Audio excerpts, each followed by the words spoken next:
Welcome to the Woman Who Makes Things Happen show. My name is Agnes van Rhijn, and I'm a holistic business mentor to professional women who want to reach their full potential in life and in business, but without giving up who they are and what is important to them. I'm also the founder and the host of the Woman Who Makes Things Happen show.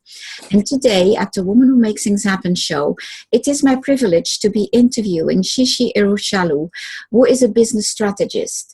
She helps you get noticed and known by your future clients. Her sweet spot is business visibility. She guides you in confidently overcoming your fears around being seen online. She helps you develop the strategies that will establish you as an authority in your niche, connect you with the people who need to hear from you, show up with intention, and make consistency your new best friend so that you can hit your income goals month after month. Welcome to the Woman Who Makes Things Happen show, Chichi. How are you? I'm wonderful, Agnes. Thank you for having me. Oh, you're welcome. I'm very pleased to have you. You and I have known each other for a while quite now. Now, I don't remember exactly when, but I've been following you. And what I really love about your story, I was briefly mentioning it before we got started, is that you've been in that place where you were working, set up your own business with your kids, small kids, being challenged. And someday you decide, I leave it. I'm tired of this. I don't do it anymore. I stopped completely. And 6 weeks later, you're back. And wow, what a return. So I love that story and I really want to hear more about it. So get started where you want, but tell us more about you. Sure. So as you said, I'm a business strategist and coach. And I started my entrepreneurial journey probably about 4 years ago. So we actually met on a course, I think it was. I think it was, yeah. Yeah, 2 or 3 years ago. And I started off as a VA, and because I looked at I had my daughter at the time, and I was like, I want to do something that I can do from home, so I don't have to go back to my corporate job. So I started my VA business, which grew a lot by word of mouth. And then I transitioned into web and graphic design. And then I had more and more people kind of coming to me, asking me for more help in kind of growing their business online. And then that's when I kind of made this transition to coaching. Throughout that whole time period, I had my second child, and I was, the online space is a moving beast, I would say. It got to a point where I'd finished maternity leave the second time for my son and had to go back to work because I'd decided to transition into the coaching business, but it wasn't quite at the stage where I could, be doing it full time. Very kind of frustrated about that option of going back to work because I very much believed in what I wanted to do in my business. But from a logistical perspective, financial perspective, I needed to go back to work. So I went back to work in the May of 2015, and I, reluctantly went back, kind of was making do with things. I had two children, one was a 4-year-old, one was a 2-year-old. My husband then got a job overseas, so I was literally kind of on my own there trying to run all that and run this business, and it was just incredibly hard. When I'd worked in corporate before, I didn't have any children, so I'd taken this kind of sort of career break, come back, and it's a completely different place to work in, particularly when you have children. And so, you're dealing with school runs and you're dealing with sickness and you're dealing with all these other things on top of everything else. And I was running this business, and it was just really, really hard work. I mean, business is hard work, but I wasn't seeing any sort of real traction in my business. I knew that I had to be visible, and I knew that I had to be, share my message and all the things that I teach. But that was quite difficult for me. And I had to kind of work through a lot of internal mindset things to be able to do that, because my previous business grew by people just go talk to Chichi. It was very much referral based. And I had taken lots of different courses, worked with lots of different people, and I honestly wasn't seeing the results. And at the same time, I was making this huge sacrifice because I had a young family. And I got to the point where this is just not working right now. It shouldn't be this hard. I feel like I'm literally pushing a rock up a hill. And, I wasn't sleeping very well. I was just exhausted. I was kind of, doing really long days, kind of trying to juggle family and this business. And so it got to July, and I was like, I've had enough. It shouldn't be this hard. And I sent an email to my list, and I said, I'm taking a break indefinitely. And at that point, I honestly didn't. You remember that? Yeah. And it's so funny because when I talk to people about it, they're like, I remember that email. And I was like, what's happened? I in myself, I just didn't know what I wanted to do. I just knew that I couldn't continue doing what I was doing. And so I kind of stepped away. I, emailed my list. I shut down all the different applications and softwares that I was subscribed to. I literally thought I wasn't coming back. And in that time, when I just had the space to breathe, because the online space can be very overwhelming, particularly if you listen to a lot of voices. And if you're not making your own decisions, and you kind of find yourself focusing on other people rather than staying in your own lane. So that was a real time for me to just go inward and say, what is it I actually want? Do I still really want this? Is this what I'm still called to do? And the resounding result of all that kind of self-searching was, yes, this is what I want to do, but I've just been going about it the wrong way. And I need to go about it my way, in a way that's going to suit the lifestyle that I want to have. Because I'm there comparing myself to people who don't have kids, who are not in a 9-to-5, who, don't have the same situations as me. And it's like, I can't run a business that way. They're telling me to do stuff. I'm like, well, I have a 2-year-old that has to go to bed at a certain time, so I can't do that. And then they kind of look at you weirdly. So it's sort of like, I have this realization that I need to design the life I want first, and then build my business around it. And that was quite profound because, as business women, we love our businesses, and we can work at it all day, every day, and just keep working at it, and with no regard to anything around us. So it's very much an intentional decision to be like, this is the life I want, which means I stop and start, and have boundaries around my business. So if I may interrupt you, because there are a lot of topics in what you already covered, and so the very first one that I would like to point at that you indicated is definitely starting a business is hard work. It's not just, hey, let's go for it. So you have to be conscious of it. But, when you have a corporate job, there are downsides to the job as well. I mean, it's not that being an entrepreneur is just also beautiful because you're working on something that you love doing. So that's the very first thing. The other thing that I found extremely interesting in what you mentioned is, and I've definitely been there, is that yes, the internet is very overwhelming.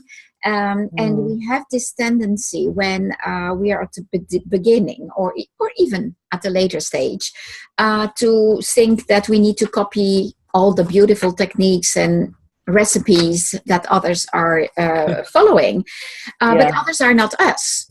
And I think that a very interesting point that you mentioned is it has to work for us. And for me, it made a whole difference in the world when I decided that, wait a moment, it doesn't feel good. I don't like this. It's not me. And from there started exactly what you described, started looking at it from the angle of, okay, how would I love to do things? And funny enough, things start happening from there. So tell us more about how things started shifting. So you shaped what you saw as the life you wanted to shape, and therefore there was a business in there. Yeah, and I remember one profound moment, because in my whole business journey, there's been different people who I've met who have said different things that have kind of shifted things for me. And I remember having a conversation with someone, and she was like, it should be, yes, business is hard work, but it should be fun, and it's your business, and you should be enjoying it. And if it's not fun, then something's wrong. And that was then came my kind of barometer for like, if it's no longer fun, then something is wrong.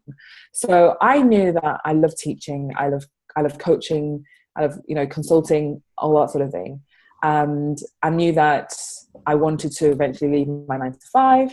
And I also knew that I wanted to impact many people as well. So whether that's through different kind of products and services. So when I came back in September, I started working with a coach at that point. And one of the things I realized about working with coaches is that we know the answers in terms of what we want to do inside ourselves. We think we don't, excuse me, but we actually do. And what coaches do is kind of give us permission.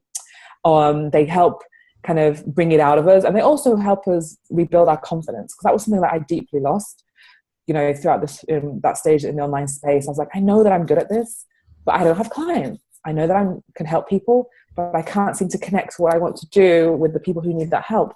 So I worked with a coach who basically helped me build that confidence back, so that I was able to, so I set myself a goal. I came back, it was like September, beginning of October. There's like 100 days left to the end of the year. And I set a goal of I wanted to book 3 new one-on-one clients. And I also wanted to pay back £10,000 worth of debt. Mm-hmm. And that was the goal, basically. And then December 4th was the day just before, in fact, December 3rd was the day before we were going away on holiday. And I signed my third client. She paid me in full, which was the first time that's ever happened. And I was just like, wow. And I was able to pay back £10,000 of debt by the end of that year, which helped us to kind of go buy a house. So it was incredible, the power of just setting that intention and being aligned. I basically knew that, okay, I know the kind of things I enjoy doing. I enjoy creating video. I'm very much a creative, so I like to teach. And so if I'm not doing those things, then it's very much misaligned to me.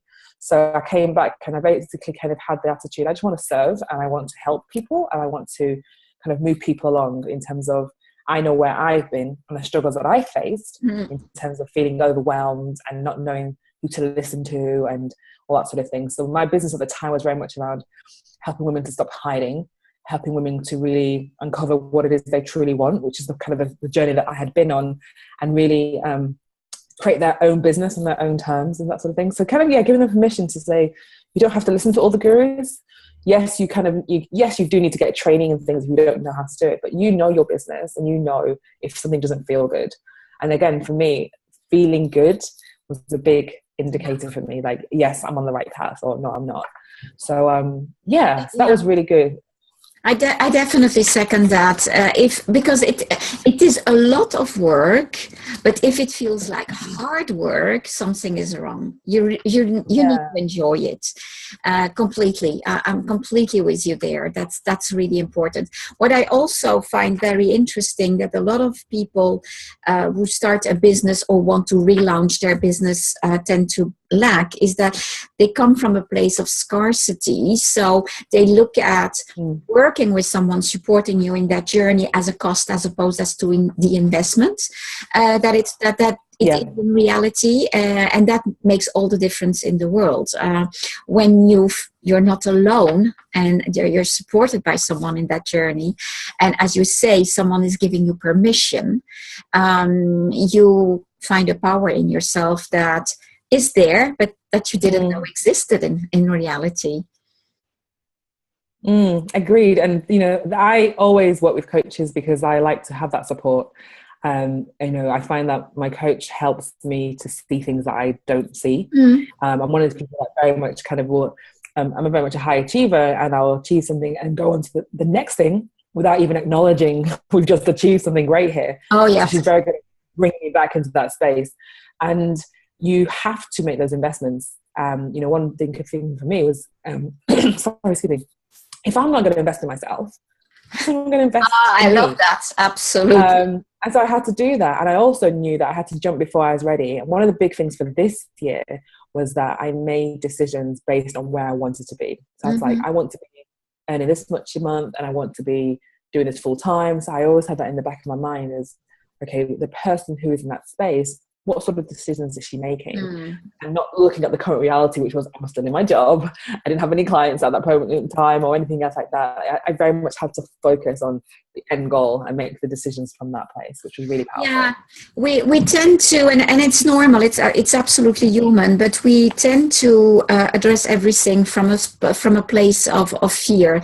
Whereas if we start focusing on the end result, if we have that in mind as opposed to the current reality, as you just say, which is coming from a place of fear, it makes all the difference in the world. And it would be far too long to redevelop that in this interview, but I've known that I've been through that journey, my story, and if I would have concentrated on the fear, I would be nowhere today, absolutely nowhere. And in 6 months' time, I managed to completely shift my reality. So that's a really and it's so incredible. And the thing is, fear is normal. And what I tell my clients is that it's normal to receive and feel that fear. What is not good is to kind of let it hold you hostage and not move forward. So we like to acknowledge the fear and understand, okay, where is this fear coming from? Is there any truth around it? Are there things that we need to work through? But then ultimately we want to move forward. And I also say that, the same physical feelings we get for fear are the same for excitement. So you are literally excited, you know, you're moving to a new level, we're all up leveling, and yes, it's scary, but it's also exciting, because what's the new possibilities that are around. So I always say use fear as your lighthouse. Yeah, you know, I always call it use fear as a fuel as opposed to let it paralyze you. Yeah, that's really that. I'm being conscious of time, and I know that you also have an appointment afterwards. So tell us more about what you do today, because you told us your journey from switching from one thing into the other, but where do you stand today?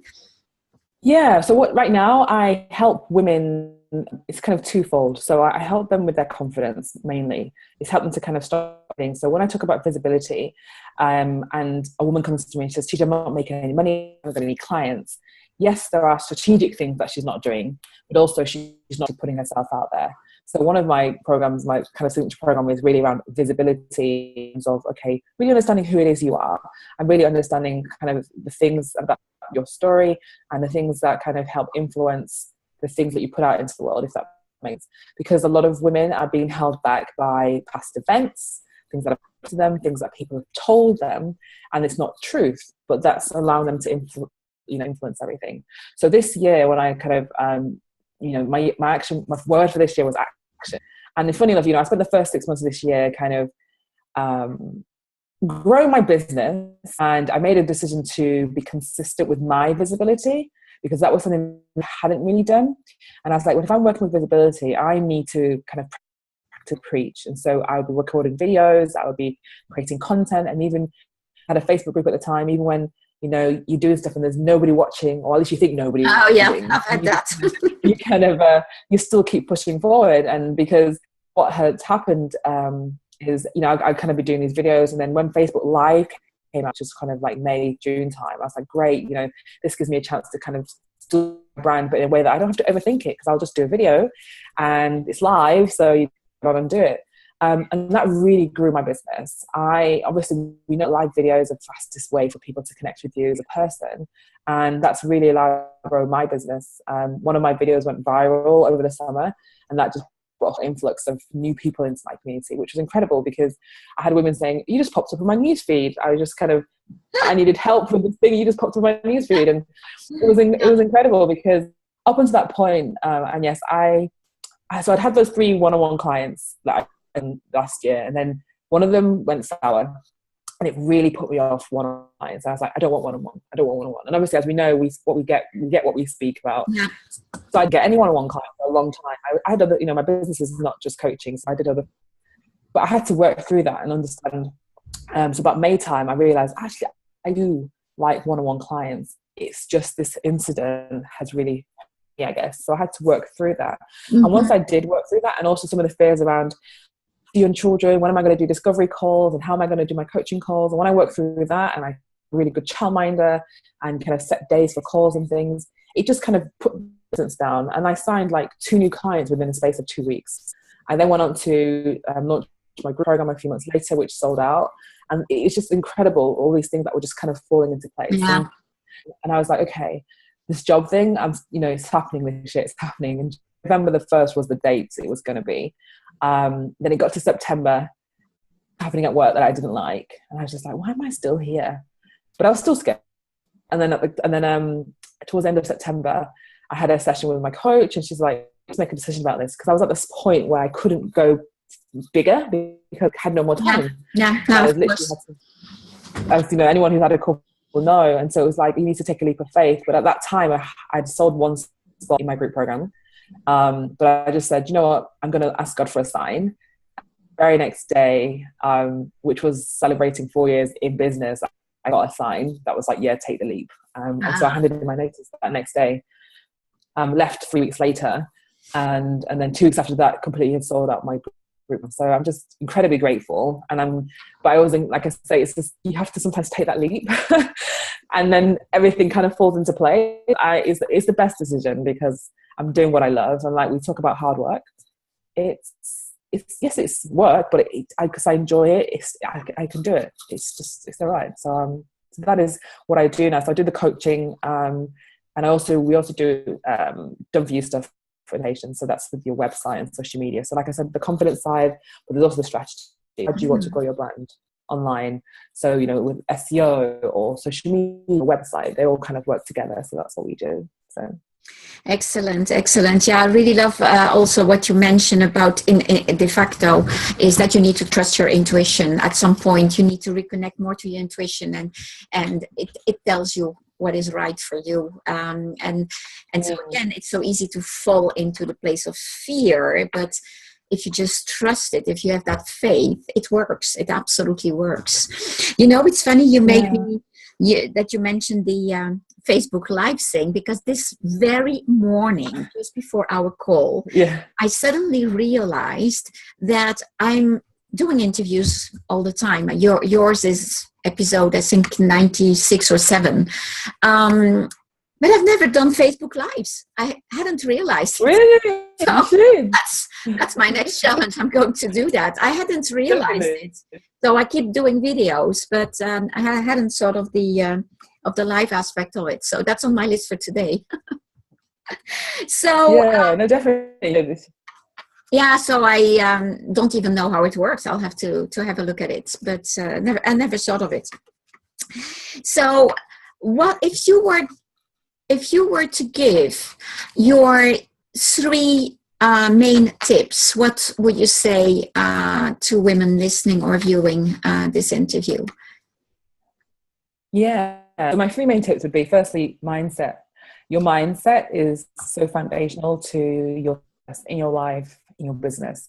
So for me, a lot of the work I have done this year has been mindset work, because I am my worst enemy. I hold myself back. I overthink things.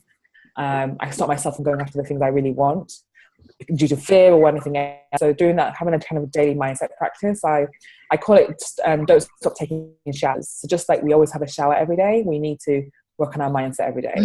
If we don't, we will end up kind of having really dirty thinking, I used to say, cloudy thinking of how we think about ourselves. So we need to have that daily mindset work. And it's just powerful because it just helps you really identify the things that you think. And because basically we see whatever we believe. And so if we have thinking, that is going to influence what we see in the action that we take. So mindset is huge. And you don't realize that until you get into this space. It wasn't until I wasn't even aware what mindset stuff was until I joined, I think, some program, and they were talking about mindset. What's this mindset stuff? So definitely that. The second thing I would say is really being focused on what it is that you want. So having a clarity around your end goal. When you have to make decisions about your business and even in your life, if you don't know where you're going, you're not going to be able to make the right choices and decisions. And that's how you're able to know internally the right path for me, because you know what your bigger goal is and what's working there. So I would say focus.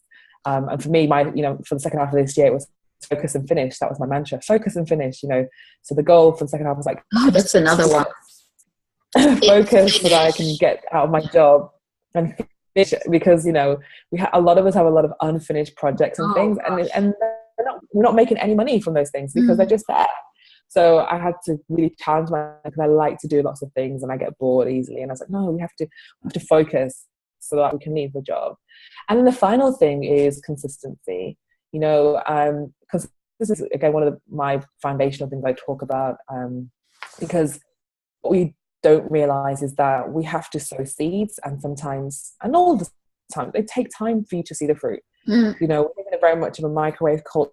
People expect to see results overnight, but people who've just recently joined my community, she just left her job, and fantastic, wow. And I'm like, but this has been a 4-year journey of showing up and working and doing all these things. And so you have to make that commitment to consistency, doing what you need to do every single day, even when you don't feel like it, even when it's really hard, because going back to point 2, it's all part of a bigger thing. So like I said, the biggest thing for me was when I made that decision to just commit to being consistent. And that's a lot of things people say to me, you're so consistent. But I also have ways of being consistent that don't require me to, how do I put it now? So for example, I'm very consistent with my social media, but that's because we're very good at structuring it and scheduling it and making sure it goes out. So there are ways to be consistent that don't require to be physically doing it all the time. And that's what I kind of teach my clients as well. You have to be consistent because it helps build that trust with your customers and your clients and yourself. If you make a commitment to yourself and you follow through, it does wonders for your confidence and it does the opposite if you don't. So so I would say mindset, focus, and consistency. They're the three things I would recommend. Thank you for that.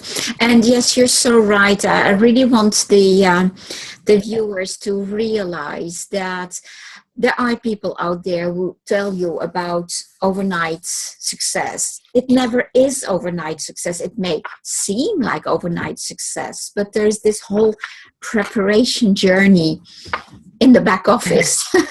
and that journey has to do with you as a person, everything that's happening inside, the things that are holding you back. And I really love that you're pointing at mindset. It's absolutely foundational to my work as well, which is why I say that I'm a holistic business coach. I'm not a life coach. I'm a business coach, but I'm a holistic life coach, because we are working on everything as a person, definitely.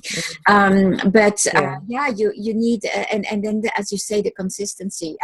I do remember I've had quite a few videos or webinars that I was alone on. I was just pressing record, and it really feels odd. I've been there. Yeah, we've all been there, but it's so easy to give up then. Huh? So absolutely. Yeah, like you said, you're on episode 90 something of this show, which is amazing. And when I tell my clients is you have to just continue to be consistent, because when somebody, for example, to my community for the first time and they found one video, the fact that I was consistently creating means they have so much more other content to go and engage with, and that builds that trust factor far quicker than if you just did one thing here and didn't do anything for months and everything else like that. So I always tell people, you just don't know who's watching. Just because somebody doesn't comment or like something doesn't mean they haven't seen it. You think of how many things you watch yourself that you watch but you don't comment on, you don't like on Facebook, but you've engaged, you kind of connected with the person. So always know that somebody's watching. You can have very surprising comments sometimes by people we hardly knew were in your surroundings. Definitely when it's online, because that's not necessarily visible. And then they comment on things. Yes. You think like, oh my God, but they've been following me.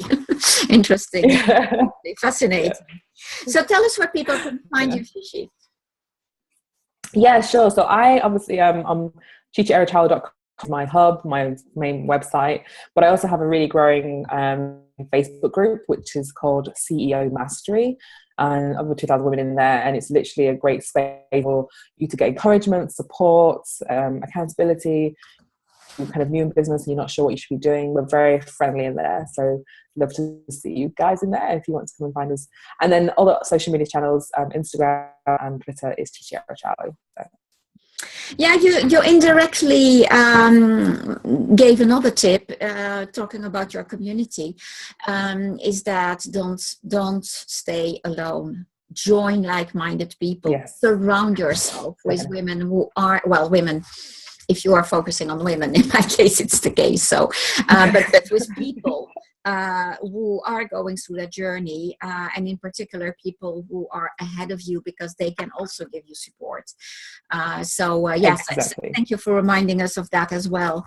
So Chichi, thank you so much for this interview. I've really enjoyed it, and I love continuing following you.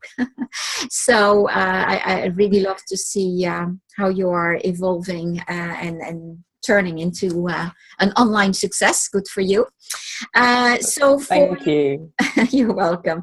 So for the viewers and listeners, if you are watching, if you're listening to the audio version instead of the video, you can also, if you want to find out how I can help you in your own journey while remaining authentic, go to my website for a discovery consultation, and that is agnesvanrijn.com. So the usual 3 W's, ANYESVANRHIJN.com. Thank you so much, and see you in the next interview. Goodbye.